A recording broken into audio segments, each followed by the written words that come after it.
Good morning વડોદરાવાસીઓ, હું તમારો host and host Jignesh Joshi પાછો આવી ગયો છું આપણા નવલખી યુથ સ્પોર્ટ્સ ક્લબના ચેનલ ઉપર અને આપણે ઊભા રહી રહ્યા છે નવલખી ગ્રાઉન્ડ ઉપર.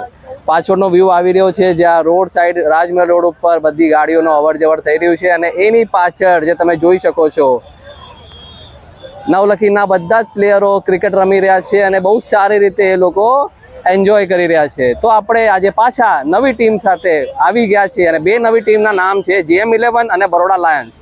તો એ બરોડા લાયન્સ અને GM11નું શું રિઝલ્ટ છે, કયા મેચના પ્લેયર્સનું શું રિઝલ્ટ આવેલું હતું, એમના ટીમના શું પ્લેયર્સના નામ છે, એ ટીમના કેપ્ટન શું છે અને ટીમનું રિઝલ્ટ શું હતું એ આપણે જાણી લઈશું આજ દિવસે.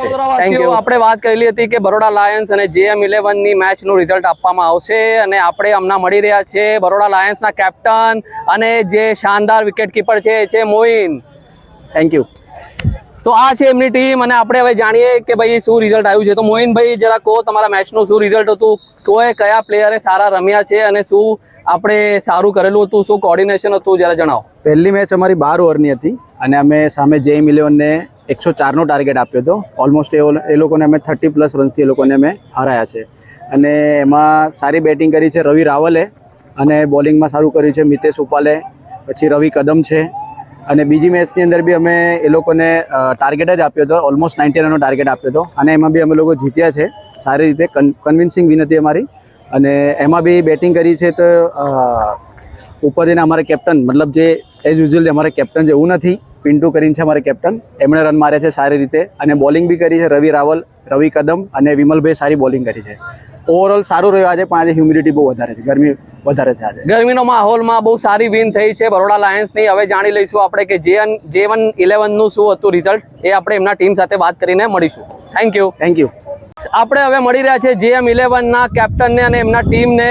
હમણાં હ્યુમિડિટી બહુ જ વધારે છે એટલે મોસ્ટલી બધા પ્લેયર જતા રહ્યા છે, ગરમી બહુ થતી હતી, પણ મેચનું રિઝલ્ટ તો આપણે જાણવું જ પડે છે. તો આપણા જેટલા બી કેપ્ટન મળ્યા, આપણાને મોઇન મળ્યા છે બરોડા લાયન્સમાંથી. હવે આપણે મળીશું ચેતનભાઈને જે છે કેપ્ટન ઓફ GM11. તો હું વેલકમ કરું છું ચેતનભાઈને. ચેતનભાઈ પ્લીઝ. હાય ચેતનભાઈ. ચેતનભાઈ જરા જે કેપ્ટન છે મેન છે કે એમને પ્લેયર સાથે બધા સાથે રાખે પ્લેયરને, રાઈટ? એના પછી ટીમને ઊભી કરે છે. એમના સાથે સાથે એક નવું ગ્રુપ બી બન્યું છે જ્યાં 8 થી 9 ટીમો હાજર આપે છે અને એ અંદર રમતી હોય છે. પણ હવે આપણે જાણીશું કે રિઝલ્ટ શું હતું. તો ચેતનભાઈ, આજે તમે મેચ રમ્યા હતા બરોડા લાયન્સ તરફથી, રાઈટ? તો હવે તમે મને એ જણાવો કે તમારા મેચનું રિઝલ્ટ શું હતું.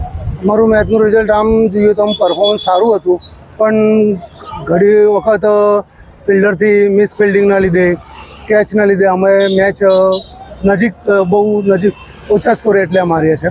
ઓકે. અને બીજું એવું કહ્યું કે પરફોર્મન્સ તો સારું હતું, પણ ગરમીના લીધે પ્લેયરોને આજે રમવામાં વધારે તકલીફ થતી હતી એટલે રમી નથી શક્યા જેવું જોઈએ એવું. ઓકે.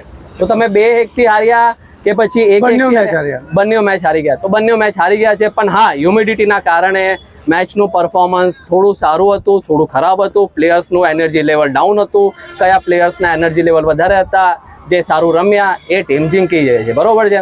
આપણે હમણાં પ્લેયર્સો અવેલેબલ નથી, પણ 2 પ્લેયર એમના ખાસ છે જે એમને રોકી રાખ્યા છે. એમનું ઇન્ટ્રોડક્શન આપણે કરી લઈએ છીએ. તો ચેતનભાઈ પ્લીઝ ઇન્ટ્રોડ્યુસ કરો તમે. અમારા ઋષિકેશ સુરવે અને અમારા બીજા મિત્ર પંકજ તાંદલેકર.